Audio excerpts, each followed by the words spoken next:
पण 13व्या श्लोकापर्यंत येऊन पोहोचलो होतो आणि 13व्या श्लोकाचा पहिला भाग आपला पूर्ण झाला होता. आणि पहिल्या भागामध्ये आपण रावणाचा पराभव का झाला, कसा झाला, ह्या गोष्टी समजून घेण्याकडे कल दिला आणि रावणाचा पराभव रामाने मारला त्यावेळेस झाला, की का झाला हे समजलं. तो 13वा श्लोक असा आहे, मना सांग बा रावणा काय झाले, अकस्मात ते राज्य सर्वे बुडाले. म्हणून कुडी वासना सांडी वेगी, बळे लागला काळ हा पाठी लागी. यातलं आपण पहिल्या 3 ओळींची पहिल्या 3 ओळींचा अर्थ बघितला होता. त्यातला तिसरी जी ओळ आहे त्यातली, याच्यामध्ये इच्छा वासना इथपर्यंत आपण आलो होतो आणि थांबलो होतो. थोडीशी रिव्हिजन घेणार आहोत आणि मग पुढे जाणार आहोत. आपण असं म्हणत होतो, की इच्छा आणि वासना एकच आहेत का? आणि प्रत्येक इच्छा वाईट असते का? जर इच्छाच नसतील, तर मग आयुष्याला गती कशी निर्माण होईल? हे समजून घेत असताना आपण पहिल्यांदा इच्छा काय आहेत ते समजून घेतलं किंवा इच्छा आणि वासना यातला फरक नीट समजून घेतला. मग उदाहरणच द्यायचं झालं तर ज्ञानाची इच्छा, आरोग्य सुधारण्याची इच्छा, चांगलं कुटुंबाचं जीवन आपल्या चांगलं असावं ही इच्छा, आपला व्यवसाय वाढावा, आपली आर्थिक उन्नती व्हावी, आपल्याकडून समाजकार्य घडावं, साधना करण्याची इच्छा व्हावी, मोक्ष मिळावा, या इच्छा आपल्या जीवनाला दिशा देणाऱ्या आहेत. मग आता आपली गरज काय आहे? इच्छा काय आहे? ध्येय काय आहे? आसक्ती काय आहे? आणि वासना काय आहे? आता आपल्या मनामध्ये जे विचार उत्पन्न होतात, याला या 5 क्षेत्रामध्ये आपण बायफर्केट करूयात. गरज काय? शरीर जीवन चालण्याकरता जे काही आवश्यक आहे, म्हणजे उदाहरणच द्यायचं झालं तर अन्न, वस्त्र, निवारा आणि रेस्ट सुद्धा येते बरं का त्याच्यामध्ये विश्राम. हे झालं आपलं जीवन चालण्याकरता गरजेच्या असलेल्या गोष्टी. मग आता इच्छा काय आहे? तर एखादी गोष्ट मिळाली तर आपल्याला आनंद होतो. पण ती मिळाली नाही, तर जीवन काही थांबणार नाही. म्हणजे आपलं काही अडून राहणार नाही. ही झाली इच्छा. मग या इच्छेला ध्येय कधी प्राप्त होतं? ज्यावेळेस त्याला आपण मूल्यांचा आधार देतो आणि मूल्य आपल्या प्रगतीची दिशा ठरवतात. त्यावेळेला त्याला ध्येयाचा आकार होतो. मग आसक्ती कधी होते इच्छेची? की एखादी गोष्ट मिळाली तरच मला समाधान मिळणार आहे. असा माझा मानसिक समज ज्यावेळेस होतो, म्हणजे माझं समाधान हे बाह्य गोष्टीच्या कंप्लीशन वरती किंवा त्याच्याशी ज्यावेळेस संलग्न होतं, त्याच वेळेस त्या इच्छेचं रूपांतरण होतं आसक्तीमध्ये. मग आसक्तीची वासना कधी होते, की ती गोष्ट मला मिळालीच पाहिजेल आणि जर मिळाली नाही, तर माझ्या मनाचा तोल जातो. तिथे घडते वासना. आणि कुडी वासना कधी होते? मग ज्यावेळेस विवेक, नीती, नीती, नाती आणि अंतर्गत शांतता ही गमावली जाते आणि ती गमावण्याची मानसिक तयारी जन्माला येते, त्यावेळेस कुढी वासना जन्माला येते. मग इच्छा आणि वासनेतला फरक आपण समजून घेतला, की इच्छा म्हणते आपल्याला प्रयत्न करायचा आहे, वासना म्हणते हे मिळालंच पाहिजे. इच्छा म्हणते की नाही, मिळेल योग्य मार्गानेच मिळेल, पण वासना म्हणते वाटेल तो मार्ग करून मला हे पाहिजेलच. आणि मग आपण त्याचा सरतेशेवटी जर इच्छा पूर्ण झाली नाही, तर निराशा येऊ शकते. पण वासना जर पूर्ण झाली नाही, तर आपल्याला क्रोध, द्वेष आणि सुडाची भावना जन्माला येते. इच्छा आपल्या हातात असतात आणि वासना आपल्याला त्यांच्या हातात घेतात.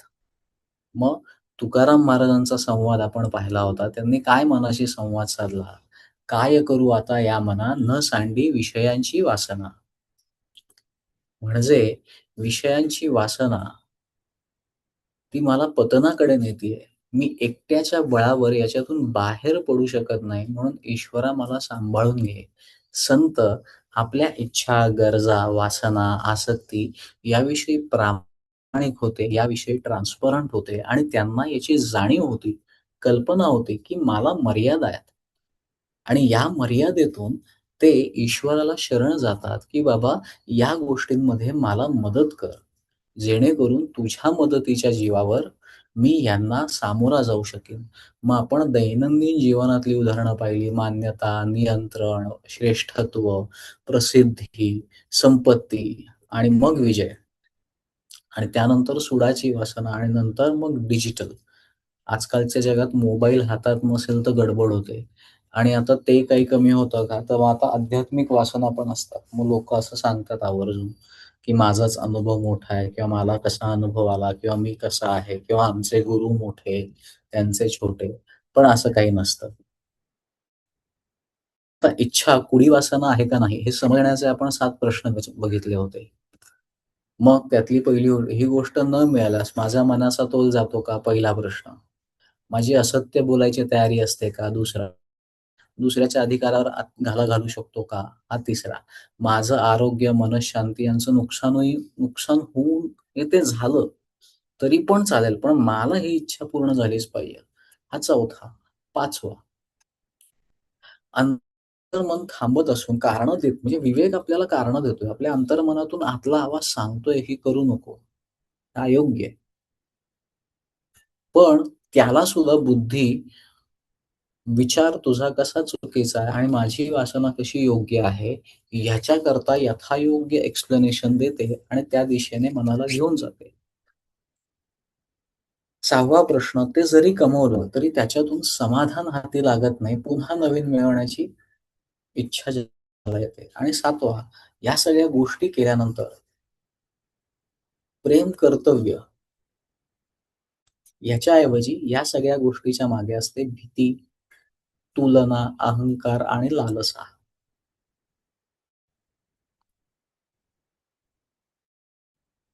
या मूलभूत डिस्टिंग्विशिंग मधून गेलो.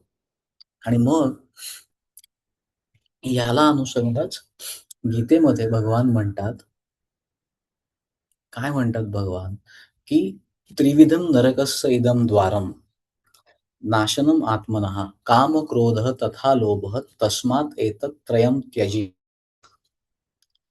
मग काय म्हणतायत भगवान काय सांगतात, की त्रिविधम 3 प्रकारचे त्रास आहेत, की जे दुःख, पतन आणि आत्मविनाशाच्या दाराकडे घेऊन जातात. आणि स्वतःचा कल्याणाचा नाश याच्यातून होतो. म्हणजे स्वतःचा मार्ग भटकतो. मग काय-काय आहे त्याच्यामध्ये? पहिलं आहे अनियंत्रित कामना. दुसरं आहे आपली इच्छा जर पूर्ण झाली नाही ना, तर जन्माला येणारा राग. राग तिसरं आहे लोभ. मिळालं तरी इच्छा संपत नाही, अजून मिळावं. म्हणून ह्या तिन्ही गोष्टी आपल्याला त्याज्य असायला हव्यात. काम, क्रोध, लोभ हे गीता सांगते.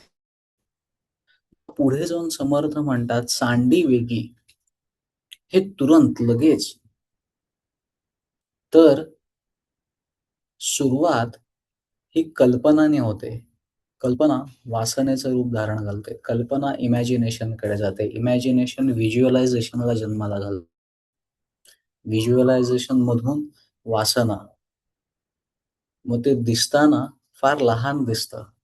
मग ते विचार रूपाने प्रकट व्हायला लागतं. मग विचार आकर्षण बनतं. त्याच्यातून सवय, सवय गरज आणि मग शेवटी ती वासना आपल्या स्वभावाचा भाग बनते. म्हणून जर वणव्याची आग विझवायची असेल ना, तर वणवा लागल्या-लागल्या त्या क्षणी ज्यावेळेस तो छोटा असतो ना, त्याच वेळेस तो विझवावा.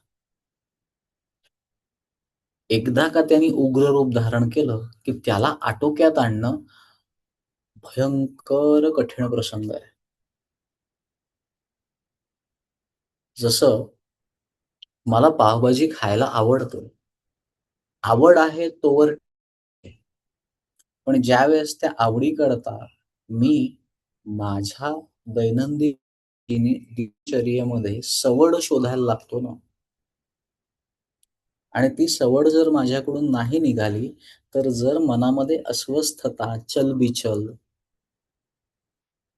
असं जर वाटायला लागतं ना, तर तोच पॉइंट असतो आणि तो पॉइंट काय सांगतो, की मी माझं नियंत्रण आता माझ्या आतल्या, माझ्या जीवनगंगेच्या दिशेकडे न ठेवता, माझ्या अंतःप्रेरणेकडे न ठेवता, आता मी माझा कंट्रोल बाह्य जगातल्या त्या पावभाजीकडे देऊन बसलेलो आहे. हे ज्या क्षणी लक्षात येतं, त्या क्षणी ते विझवता येतं. कारण ज्यावेळेला ते उग्र रूप धारण करतं, म्हणजे आता मला पावभाजी मिळाली नाही, म्हणजे मग कसं होतं, की आठवड्यातून एकदा पावभाजी खाल्लीच पाहिजे. मग नुसती खाल्लीच पाहिजे असं नाही. ती विशिष्ट चवीची, विशिष्ट दुकानातली, विशिष्ट तिकडचीच पाहिजे. बरं त्याच्यासोबत बाकीच्या 4 गोष्टी पण पाहिजेत. मग असे एक, एक, एक, एक, एक, एक, एक, एक च जीवनामध्ये ॲड होत जातात आणि आले, की मग ती जी ठिणगी असते, ती उग्र रूप धारण करते आणि एकदा का तिने उग्र रूप धारण केलं, की तिचा कंट्रोल करणं फार, फार, फार कठीण जातं. मग आता वासना सोडायची आहे, म्हणजे आपल्याला आपल्या इच्छा दाबायच्या आहेत का? असं अपेक्षित आहे का? तर नाही. दडपणं आणि सोडणं यातला फरक नीट समजता आला पाहिजे. एखादी गोष्ट माझ्या मनामध्ये इच्छा निर्माण झाली आहे, परंतु मी ती इच्छा मान्य करत नाही. मी ती दडपतो. म्हणजे मला पावभाजी आवडते, मी याचा स्वीकार करायला हवा. ज्यावेळेस मी ते अमान्य करतो आणि दाबण्याचा प्रयत्न करतो ना, ते तितक्याच वेगाने उफाळून येतं. एखादी गोष्ट जर सोडायची असेल ना, तर ती पहिल्यांदी नीट निरीक्षण करून आधी तिला एक्सेप्ट करावं लागतं, की हे असं घडतंय. आणि मग एकदा का ते कळलं, की मग सजगपणे त्याच्याकडे सावधानतापूर्वक, सूक्ष्मपणे जे आपण श्वासामध्ये 5 आयाम समजून घेतो. मग सजगता, सूक्ष्मता, सावधानता या सगळ्याचा वापर करून ज्यावेळेस तो ट्रिगर जन्माला येतोय ना, त्याच वेळेस स्वतःला स्थिर ठेवता आलं पाहिजे हा चौथा फेस. आणि मग नुसतंच स्थिर ठेवता आलं नाही पाहिजे, तर त्याच्याकडे साक्षीत्वाने बघता आलं पाहिजे. पण याची सुरुवात होते सजगतेतून आणि सजगतेचा संबंध श्वासाशी आहे. आणि मग ह्या जगातली कुठलीही प्रॅक्टिस घ्या. मग ती चांगली असो अथवा वाईट असो. त्या इच्छेला चिटकून राहणं. Anything excess is poison. काहीही असो मग ते. मला ना प्राणायाम केल्याशिवाय चैनच पडत नाही. म्हणजे माझं चैन, माझं असणं मी त्या प्राणायामाच्या हातात देऊन ठेवलंय. नियम असावेत, पण नियम हे आपल्याला बंदिवान करणारे नसावेत. नियमाने वागावं, पण नियमाचा कधीतरी उल्लंघन झालं तर मनामध्ये अपराध, मनामध्ये वैषम्य, मनामध्ये काम, क्रोध आणि लोभ या तिन्हीची उत्पत्ती होता कामा नये. मग कुढी वासना जर सोडायची असेल ना, तर त्याच्या 7 पायऱ्या आहेत. पहिल्यांदा ही वासना कसली आहे? सजगता. मग ती पहिल्यांदा सजगता अंमलात आणून कशाकरता आहे बरं आपली वासना? मान्यता आहे, पैसा आहे, नियंत्रण आहे, सूड आहे, तुलना आहे, फोन आहे, प्रतिष्ठा आहे. काय आहे? कशाकरता? मग एकदा का ते कळलं, त्याला आयडेंटिफिकेशन, मग त्याचा एक्सेप्टन्स, मग त्याच्या मुळाशी जाणं. मग मुळाशी का जायचं? मी जर बाहेरून एक्सेप्टन्स शोधत असेन, बाहेरून पॉप्युलॅरिटी शोधत असेन, तर माझ्या आतमध्ये आत्मविश्वासाची कमतरता आहे म्हणून मी बाहेरच्यांकडे जातोय, मला मान्यता द्या. का? याचा विचार व्हायला हवा. म्हणजे मला जे वाटतंय त्याच्या मागचं मूळ काय आहे? एकदा सजगता आली, की सूक्ष्मता हवी. सूक्ष्मता कशाकरता? तर त्याचं मूळ शोधण्याकरता. लक्षात येतंय? मग आत्मविश्वास कमी असेल,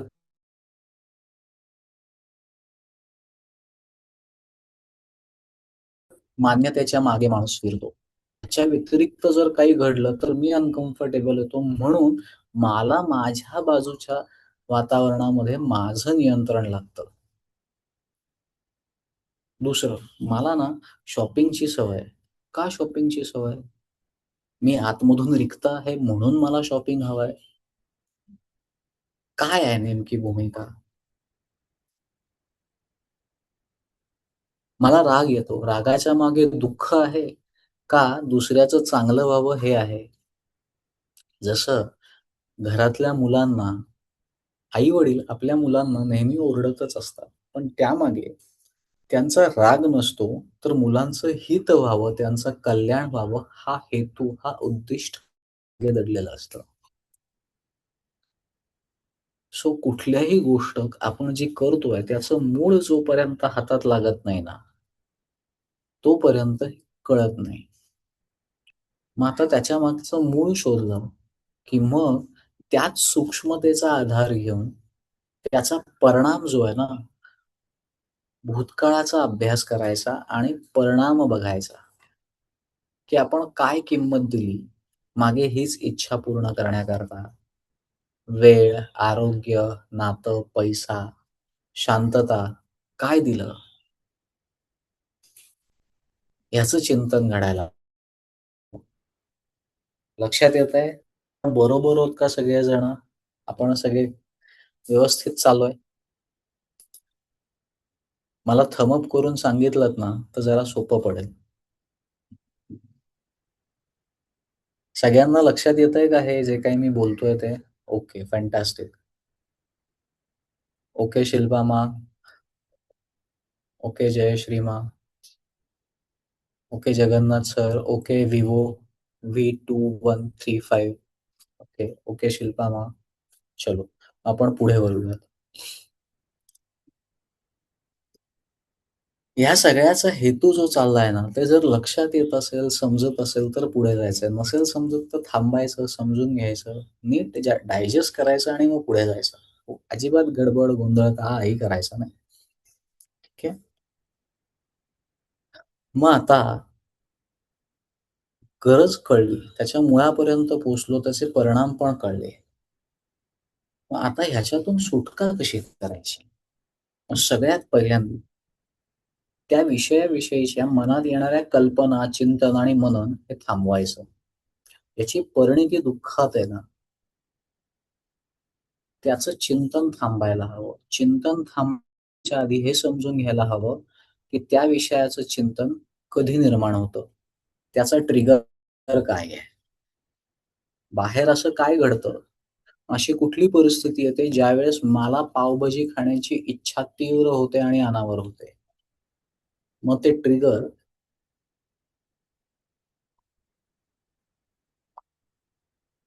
आपल्याला नीट ओळखता यायला हवेत. मग 6वी पायरी त्या ट्रिगरला आपल्याला पर्यायी कृती द्यायला हवी. मग राग आला, तर आपण श्वासाकडे लक्ष द्यायला हवं. मान्यता जर आपल्याला हवी असेल, प्रसिद्धी हवी असेल, अरे मला रिकॉग्निशनच मिळत नाहीये. मग स्वतःच्या मूल्यांकडे जायचंय. माझ्या चारित्र्याची मूल्य काय आहेत? आपली मूल्य आठवायची आहेत. फोन पाहावासा जर वाटत असेल, काही काम नसेल आणि फोन नाही पाहिला तरी चालणार असेल, पण सारखं वाटतंय की आता फोन बघावा, फोन बाजूला ठेवावा आणि चालायला जावं. दुसऱ्याचा राग येत असेल आणि तो राग वारंवार मागच्या घडलेल्या घटनांमुळे आतमध्ये डोकावत असेल, आतून बाहेर यायचा प्रयत्न करत असेल, त्याला कृतीतून कागदावरती उतरवा आणि तो कागद यथाअवकाश फाडून फेकून द्या किंवा जाळून टाका.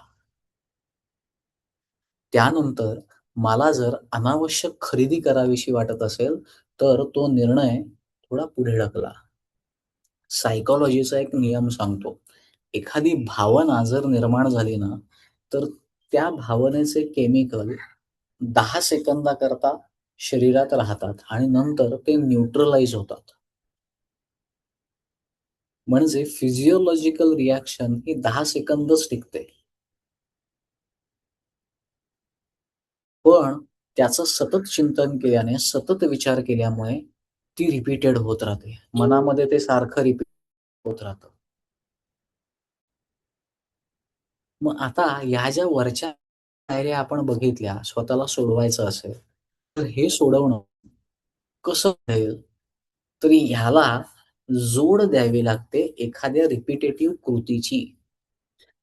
मग ती रिपिटेटिव्ह कृती योगिक पद्धतीने गेलं तर श्वासाशी जोडलं जातं. चिंतन पद्धतीने गेलं तर नामस्मरणाशी जोडलं जातं आणि भक्तीच्या अँगलने गेलो तर त्याला समर्पणाचं कास धरावी लागते. लक्षात येतंय? मग तिसऱ्या ओळीचं सूत्र असं आहे, की विवेक, नीती ह्या ज्या गोष्टी आहेत आणि आपली आतली शांतता ह्यांच्यावरती राज्य करणारी कोणतीही इच्छा, ही आपली सवय बनण्यापूर्वी तिला ओळखायचंय, तिला थांबवायचंय आणि तिचं कोणत्याही पद्धतीचं पोषण आपल्याला करायचं नाहीये. इथे तिसरी ओळीचा समाप्त होतो. लक्षात आली तिसरी ओळ सगळ्यांच्या?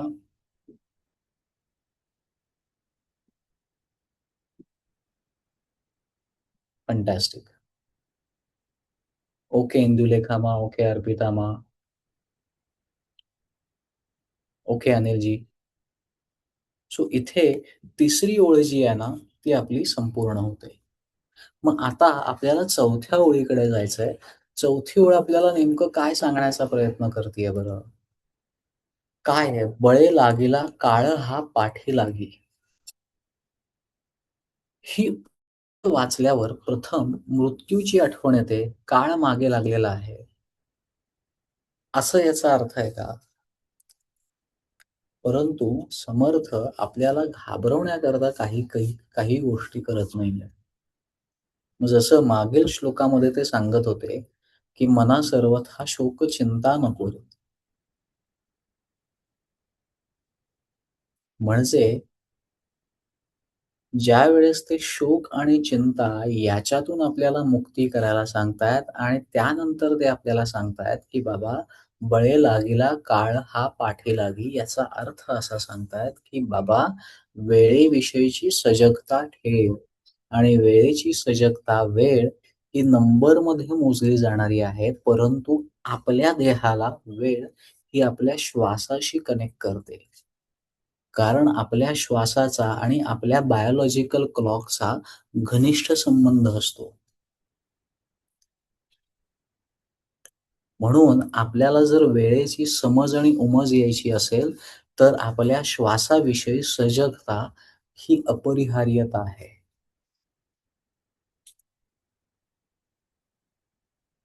आणि बाकी सगळ्या गोष्टी ज्या असतात, त्या आपल्या दैनंदिनीचा भाग असू शकतात. त्या आपल्या सरावाचा भाग असू शकतात. परंतु सरावापासून सजगतेपर्यंतचा जर प्रवास करायचा असेल, तर आपल्याला स्वतःच्या श्वासाशी पुन्हा जोडलं जाणं अत्यंत महत्त्वाचं असतं. मग काळ म्हणजे काय आहे? हे आता इथे नीट समजून घेतलं पाहिजे. काळ म्हणजे इथे मृत्यूविषयी काही चाललेलं नाहीये. परंतु काळ आपल्याला 3 गोष्टी सांगून जातो. त्यातली पहिली गोष्ट आहे, की प्रत्येक गोष्ट ही बदलणारी आहे. मग काय-काय बदलतंय? शरीर बदलतंय, पद बदलतं, सत्ता बदलते, नाती बदलतात, परिस्थिती बदलते, लोकांची आपल्याविषयीची मतं बदलतात. आजची लोकप्रियता उद्या असेल अशी गॅरंटी नाही. म्हणून आपल्या संस्कृतीमध्ये एक खूप छान रूपक आहे.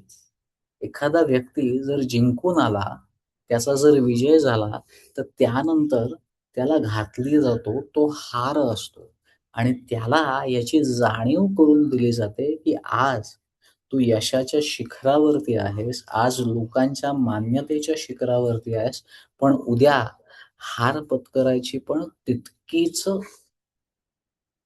तयारी ठेव. मग आपल्या संस्कृतीमध्ये जो शस्त्र घेऊन रणांगणावरती उतरतो, त्याला वीर म्हणतात आणि जो शास्त्र हातात घेऊन अंतरंगामध्ये उतरतो, त्याला महावीर असं म्हणतात.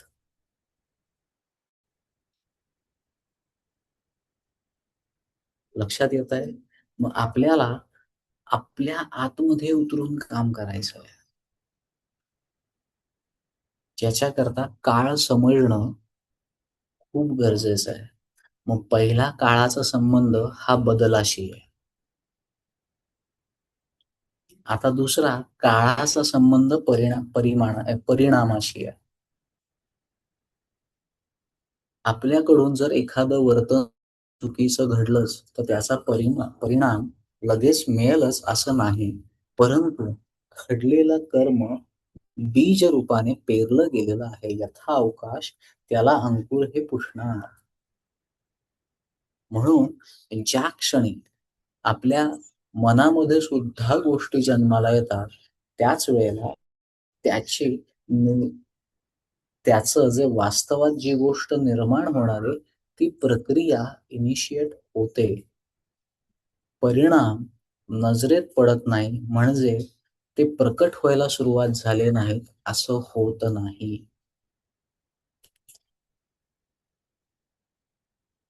साधं उदाहरण घ्यायचं झालं, तर बहुतांश वेळेला आपल्या आजूबाजूची झाड पावसाळ्यामध्ये अंकुर फुटून वरती येताना दिसतात आणि प्रश्न पडतो, की "अरे यांना लावलं कोणी?"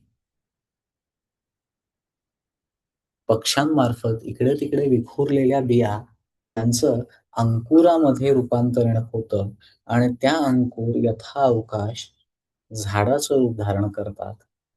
पण आता या पक्ष्यांद्वारे पडलेल्या, विखुरलेल्या बिया या वर्षभरात कधीही पडलेल्या असतील. पण अनुकूल परिस्थिती निर्माण झाली, की त्या बीजातून जसे अंकुर फुटतात, तसंच आपल्या मनातून निर्माण झालेली कर्माची बी ही यथाअवकाश पोषक वातावरण निर्माण झालं, की तिचा परिणामही दाखवते. सो काळाचा संबंध पहिला आपला तो काय पाहिलं पहिल्यांदा आपण? बदल. दुसऱ्यांदा पाहतो आहे परिणाम. आता तिसरं काळाचा संबंध संधीशी आहे. संधी ही प्रत्येक वेळेला उपलब्ध असतेच अशी नाही. मग कशाची संधी आपण गमावतो? कदाचित आयुष्यामध्ये क्षमा मागण्याची संधी आपण गमावतो. व्यक्ती होता पण आज नसेल, तर क्षमा मागणं राहून जातं. कधी-कधी शरीर साधनेकरता सक्षमच राहत नाही. आज कदाचित ह्या देहाला शक्य आहे, पण उद्या ज्यावेळेस त्याचं वय बदलेल, त्यावेळेस कदाचित त्या शरीरावरही मर्यादा येतील. मग अशा लहान वयामध्ये योग्य वेळी मुलांशी चर्चा, गप्पा मारण्याचं राहूनच गेलं. संधी होती आणि आता मुलं घरट्यातून उडून गेली. त्यांची जीवन दिशा आणि त्यांच्या जीवनाची गती पकडण्याकरता. ज्यावेळेस ते लहान होते, वाढत होते, त्यांना वाढवण्यामध्ये आणि त्यांच्या गरजा पूर्ण करण्यामध्ये आपण धावपळीत होतो. म्हणून त्यांचं बालपण पाहायचं, जगायचं, एन्जॉय करायचंच राहून गेलं. संवाद साधायचाच राहून गेला.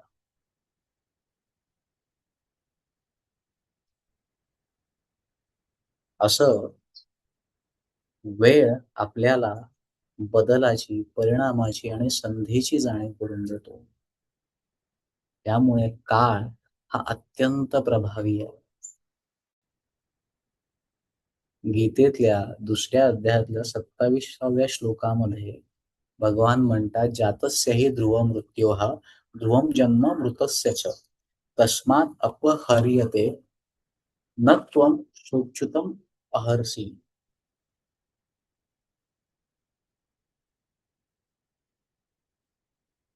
काळाची ही जाणीव सतत टिकायला हवी. ज्यातच जन्माला आलेल्याचा निश्चितच कारण.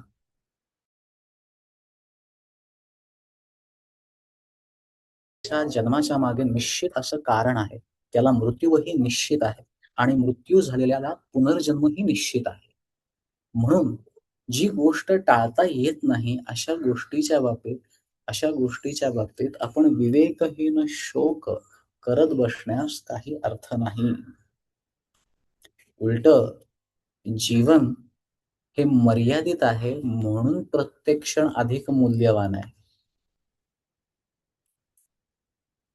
जर जीवन अमर्याद असतं, जगतच राहिलो असतो, तर याचा अर्थ निघून गेला असता. यातली मजा संपून गेली असती. म्हणजे 5वं काळ आपल्याला मर्यादेची सुद्धा जाणीव करून देतो. म्हणजे काळाचं भान ठेवणं म्हणजे या सगळ्या गोष्टींचं भान आपल्यामध्ये असायला हवं. लक्षात येतंय?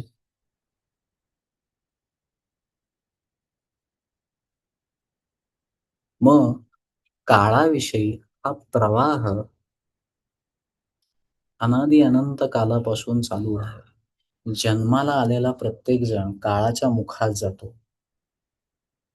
कोणी कितीही महान असू दे, कोणी कितीही लहान असू दे, त्याला याच मार्गाने जावं लागतं. कुठलाही क्षण हा टिकून राहत नाही. म्हणून भगवान म्हणतात, की बदल हेच शाश्वत आहे.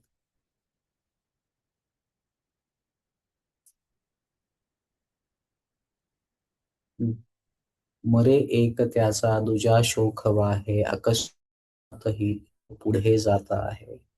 असं समर्थ म्हणतात. इथे मृत्यू ही एक बाह्य घडणारी घटना आहे. ज्याचा आपण सगळेजण शोक गमावतो. परंतु मृत्यू म्हणजे काय? वेळ वाया जाणं म्हणजे वेळेची ही जी जाणीव आहे ना, ही अत्यंत सूक्ष्म आणि सावधानतेने ह्या वेळेचा आपल्याला उपयोग करून घेता आला पाहिजे. ह्या वेळेची, या जाणीवेची उपयुक्तता आपल्याला करून घेता आली पाहिजे. मृत्यू म्हणजे त्याचं अधिक दैनंदिन जीवनातलं जर रूप बघितलं, मृत्यू ही वास्तविकता घाबरून जाण्याची गोष्ट नाही. त्याच्याविषयी भय बाळगण्याचं कारण नाही. आत्ता या क्षणाला जे आहे ते उद्या नसणार आहे. मग बदल. दुसरं आलं संधी. परिणाम हा घडणारच आहे. जन्म आहे म्हणजे मृत्यू सुनिश्चित आहे. पण या समयपटलावरती ज्या गोष्टी घडतायत, त्याच्याशी अलिप्तपणे तितकंच रंगून जगता आलं पाहिजे. मग वेळेप्रसंगाने बदलही स्वीकारता आला पाहिजे. वेळेप्रसंगाने संधीचं सोनंही करता आलं पाहिजे. घडणाऱ्या प्रत्येक घटनेचं, गोष्टीचा परिणाम घडणार आहे. त्याचं परिमाण विभिन्न असेल, पण परिणाम हा घडून येणार आहे. याची जाणीव मनामध्ये स्थिरावली पाहिजे. याचा अर्थ असा, क्षणभंगुर गोष्टींना शाश्वत मानण्याच्या भ्रमापासून आपल्याला स्वतःला दूर नेलं पाहिजे. आणि ज्या गोष्टी बदलत नाहीत, त्या शाश्वत असतात आणि शाश्वत काय आहे, हे समजण्याकरता आतमध्ये आधी डोकवावं लागतं. आतला प्रवास आधी सुरुवात करावी लागते. मग शेवटी इथे आलेला बळे या शब्दाचा संकेत काय आहे बरं? तर काळ आपली परवानगी घेत नाही.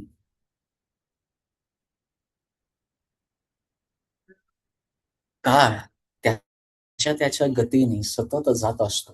म्हणून आपण ह्या सगळ्या समयपटलाच्या घडणाऱ्या मध्ये आपण सुसज्ज आहोत का? आणि आपली सज्जता ही आपल्या बाह्य गोष्टींवर नाही, तर आपल्या आंतरिक स्थिरतेवरती स्वतःशी जोडल्या जाण्याशी घडलेली आहे किंवा आपण स्वतःशी जे जोडले गेलेलो आहोत ना, त्याच्याशी सज्जतेचा संबंध आहे.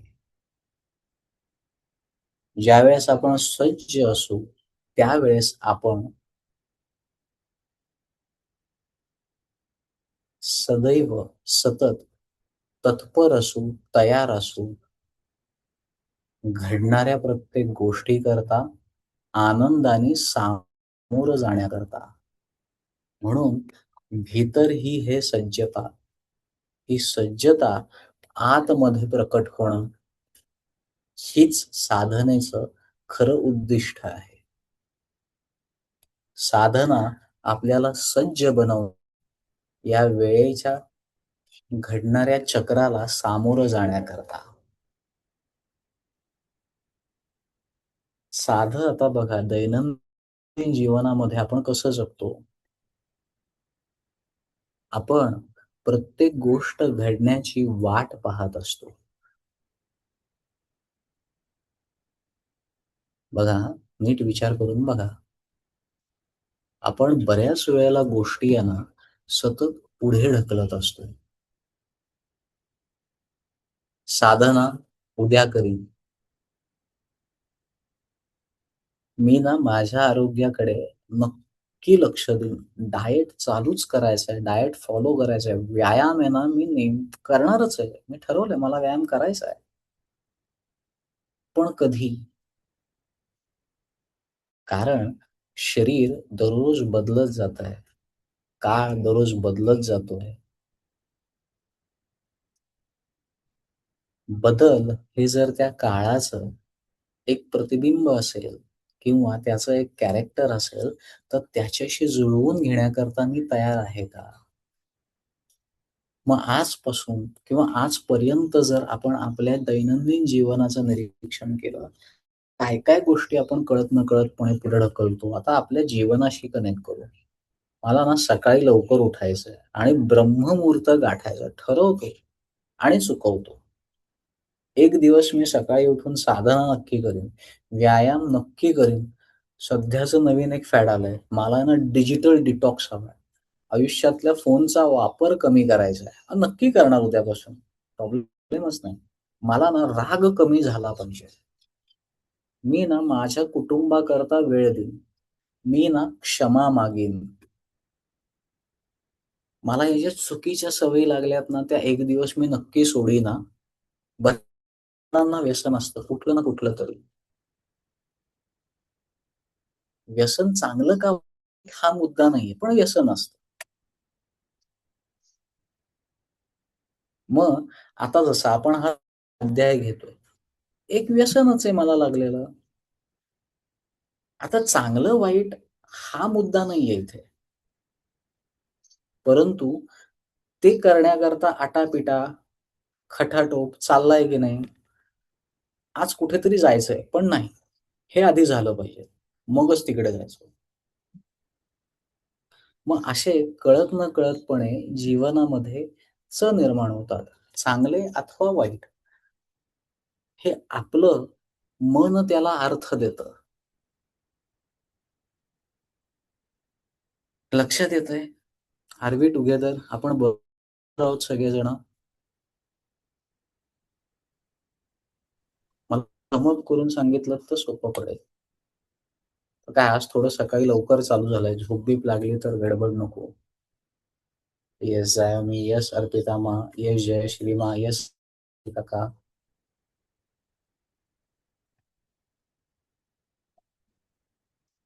म्हणजे समर्थ आपल्याला इतक्या खोलवर संकल्पना इतक्या सहजतेने समजावून सांगतायत.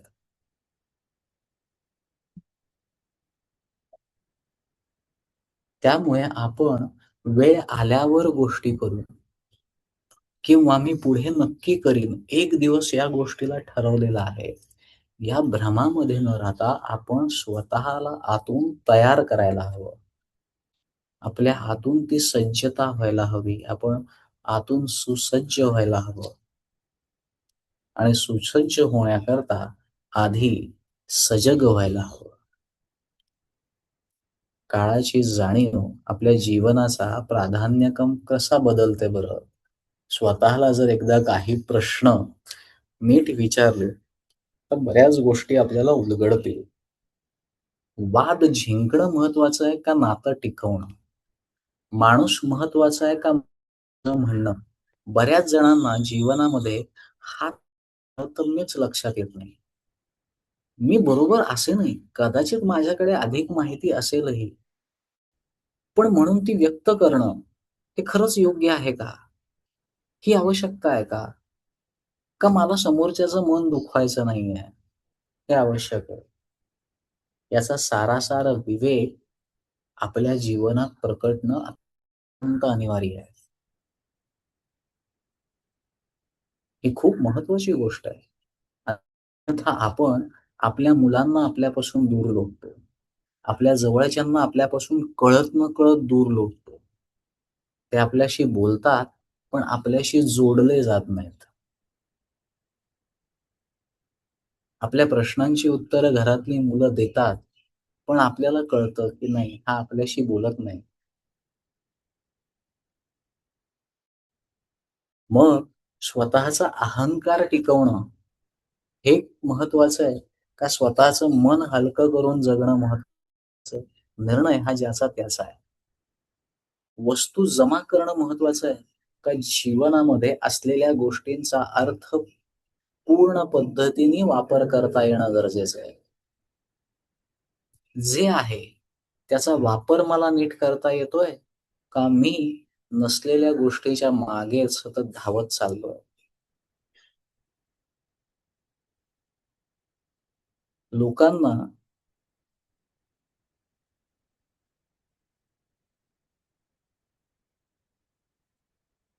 आपण परिस्थितीनुसार आजूबाजूच्या लोकांशी वेगवेगळ्या पद्धतीने वागतो.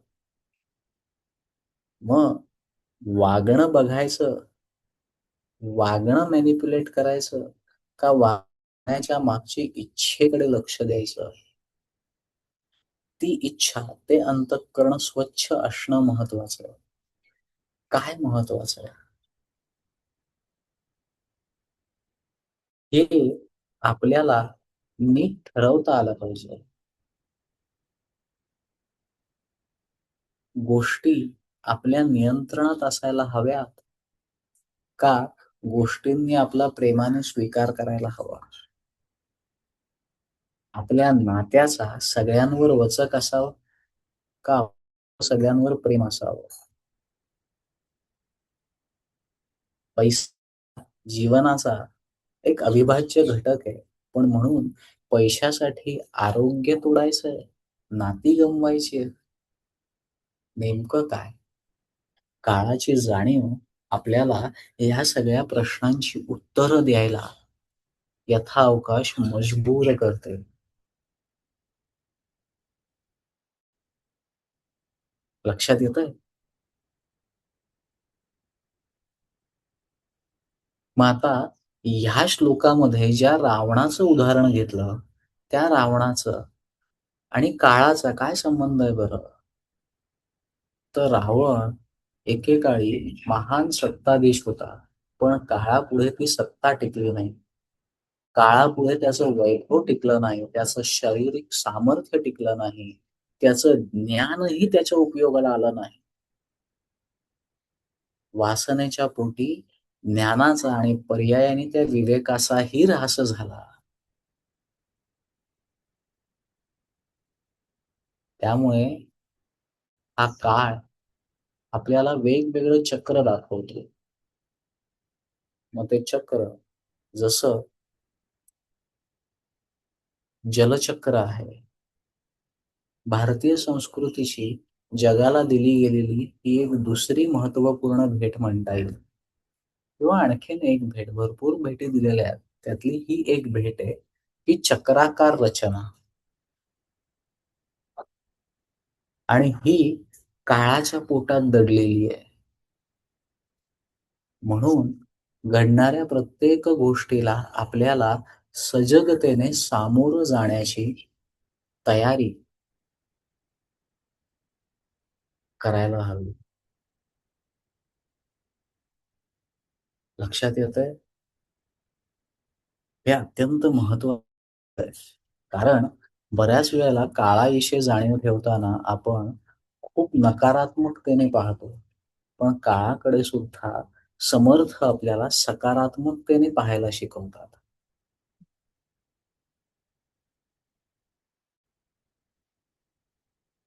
मग आता पुढे काय? तर काळ आणि वासना. वासना म्हणते आणखी मिळालं तर, अधिक हवंय. मग आपण जे अधिक हवंय ना, त्या अधिकाच्या मागे लागून जे आवश्यक आहे ना, त्याला सॅक्रिफाईस करतो. काळ सांगत असतो, की आत्ताची प्रायोरिटी ही आहे. पण तरीही बऱ्याच वेळेला वासना आपल्या मनाचा, विचाराचा आणि विवेकाचा ताबा घेते. याच्याविषयीची जाणीव आपल्याला सतत जागरूक ठेवायला हवी. काळ म्हणून समर्थ 12व्या श्लोकामध्ये आपल्याला जाणीवपूर्वक सांगतो, शोक आणि चिंतेपासून मुक्त हो. आणि त्याचं महत्त्व 13व्या श्लोकाच्या 4थ्या ओळीत सांगतात, की "बळे लागला काळ हा पाठी लागू."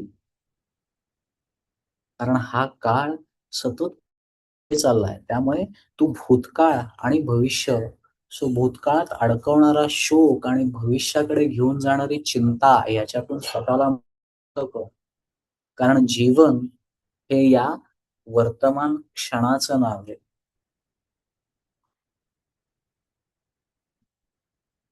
यालाच मॉडर्न सायकॉलॉजी अटेन्शन स्पॅन असं म्हणते. आणि मग हा अटेन्शन स्पॅन आपल्याला जपायचा आहे. त्याची काळजी घ्यायची आहे. यालाच जीवन हे मर्यादित आहे. म्हणजे काय? तर जागरूकता. आपण जे जागरूक असतो ना, त्या जागरूकतेला सुद्धा एक मर्यादा आहे. सध्या मानसशास्त्रातले सगळे शास्त्रज्ञ माणसाचा अटेन्शन स्पॅन कसा वाढवता येईल याच्यावरती काम करतात. याचं उत्तर आपल्याकडच्या शास्त्रकारांनी, ऋषींनी आणि मुनींनी याचं उत्तर हजारो वर्षापूर्वी देऊन ठेवलंय. अथर्वशीर्षाचा जर शांतीपाठ पाहिला, ओम भद्रं कर्णेभिः शृणुयाम देवाः भद्रं पश्येमाक्षभिर्यजत्राः स्थिरैरङ्गैः व्यशेम देवहितं यदायुः. ह्या श्लोकाचा अर्थ हा ज्यावेळेस जगायला लागू त्यावेळेस आपण ही जागरूकता, ही सजगता ह्या बॉडी माइंड इन्स्ट्रुमेंटमध्ये आपोआप निर्माण करू शकू. मग आता आपल्याला मागच्या म्हणजे 12वा आणि 13वा या दोन्ही श्लोकांचा संबंध लावता आला पाहिजे. 12वा श्लोक आपल्याला सांगतोय, मनाने दुःख वाढवायचं नाहीये.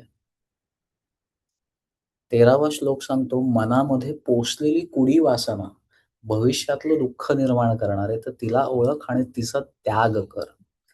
12वा श्लोक विवेक जागा ठेवायला सांगतो. तर 13वा श्लोक हे सांगतो, की अरे तो जर जागा ठेवला नाही ना, तर वासना प्रबळ झाली, की तो विवेक नष्ट होतोय. 12वा श्लोक देहबुद्धी सोडायला सांगतो आणि 13वा श्लोक देह, भोग, सत्ता आणि अहंकार ह्याच्याशी नातं जोडलं आणि ते नातं वृद्धिंगत झालं, तर त्याचे परिणाम जीवनात काय अनुभवायला येतात. 12वा श्लोक विदेहीपणे मुक्ती भोगीत जावी हे सांगतं. 13वा श्लोक बाहेरच्या साम्राज्याचा स्वामी असूनही मनातल्या वासनेचा मनुष्य जर गुलाम झाला, तर तो मुक्त नसतो याची उदाहरण स्पष्टता आपल्याला करून सांगतात.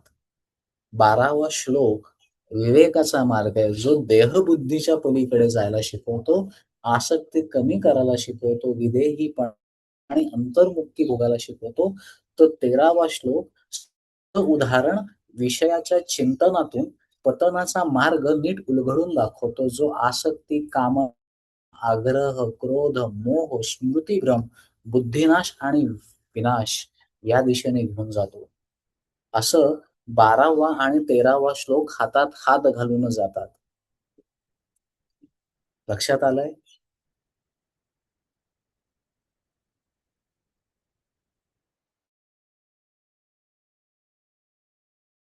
झाले अकस्मात ते राज्य सर्वै बुडाले, म्हणून कुडी वासना सांडी वेगी, बळे लागला काळ हा पाठी लागी. ज्ञान, सत्ता आणि सामर्थ्य असूनही मनावर राज्य नसेल, मनाचा ताबा जर वासनेने घेतलेला असेल, तर आपला विवेक नष्ट होतो आणि विवेक नष्ट झाला, की माणूस चुकीच्या गोष्टीला बळी पडतो आणि जीवनाचं अधःपतन हे सुनिश्चित आहे. म्हणजेच ज्याने या मनावर राज्य केलं, तो या देहात राहून सुद्धा मुक्ती उपभोगू शकतो. आणि ज्याच्या मनावर त्याच्या इच्छांनी आणि वासनांनी राज्य केलं, तो बाह्य साम्राज्याचा स्वामी असला तरी आतून गुलाम असतो. हे इथे अधोरेखित आणि अधिक सुस्पष्ट करून समर्थ आपल्याला सांगतायत. लक्षात येतंय?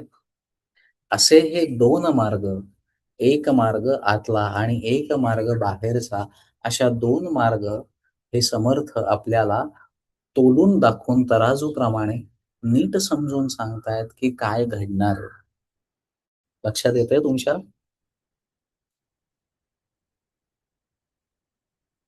आपण सगळे बरोबर आहोत? मला थंब 3-4 जणांचेच थंब अप येतायत बरं का. बाकीच्यांचे येत नाहीयेत.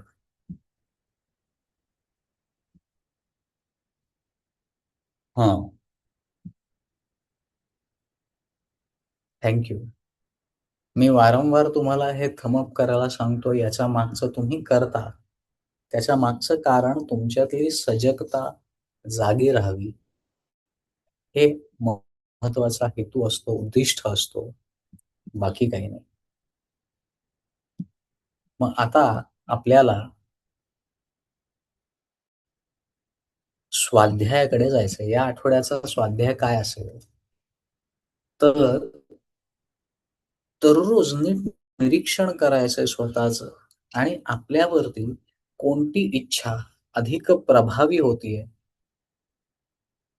आणि जी आपल्या त्या दिवसाचा कार्यकाळ, आपले सगळे कष्ट, आपलं चिंतन, कृती हे सगळं चॅनलाइज करतीये. त्या इच्छेची गरज नीट समजून घ्यायची आहे. त्याच पद्धतीने त्या इच्छेचं आपल्या विचारांवर, शरीरावर, कृतीवर काय परिणाम घडतो, याचा नीट अभ्यास करायचा आहे. आणि पुढच्या वेळेस जर ती इच्छा पुन्हा आली, तर त्याला विवेकाने प्रतिसाद देता येतोय का याचा विचार करायचा.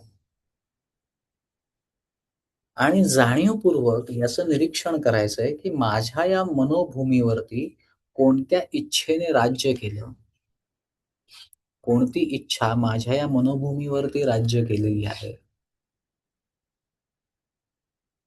का मी त्यांना न्यूट्रली पाहू शकलो, याचा नीट अभ्यास करायचा आहे.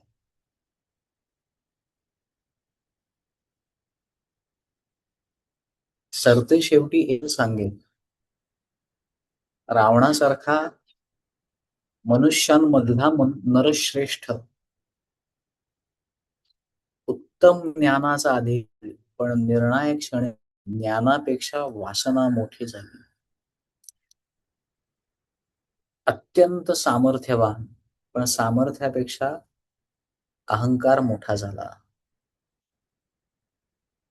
वैभवाने परिपूर्ण काय नव्हतं, सोन्याची लंका होती. पण त्या वैभवापेक्षा अधिक काहीतरी मिळावं ही इच्छा मोठी झाली.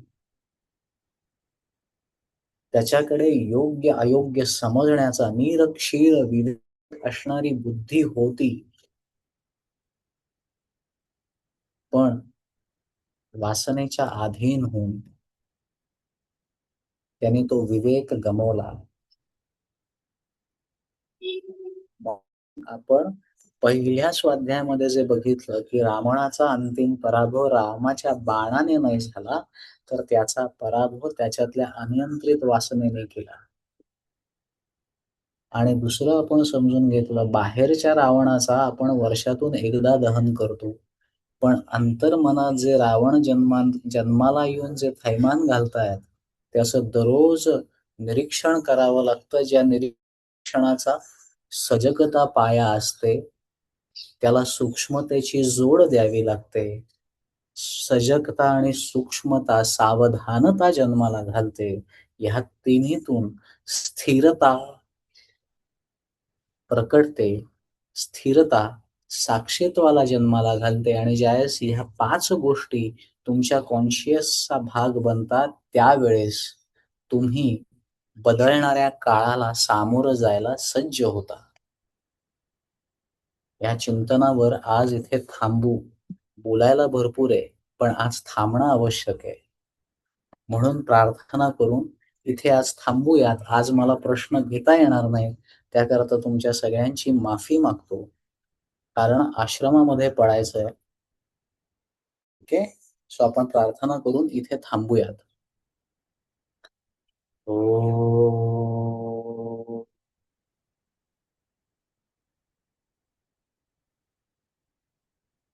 हर्षतो मा सद्गमय तमसो मा ज्योतिर्गमय मृत्योर्मृतं धमय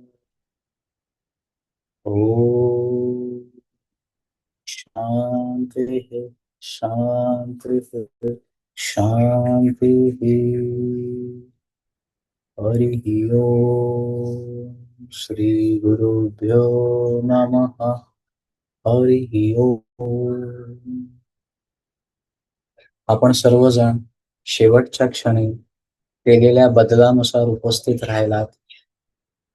त्याकरता आपल्या सगळ्यांचा ऋणी आणि जी तसदी तुम्हाला झाली त्याकरता मनापासून आपली क्षमा आणि आपल्या सगळ्यांना पुढच्या आठवड्यातील कर्मयोगाकरता शुभेच्छा. पुढच्या रविवारी पुन्हा 6 वाजता आपल्या नेहमीच्या वेळेला आपण भेटणार आहोत.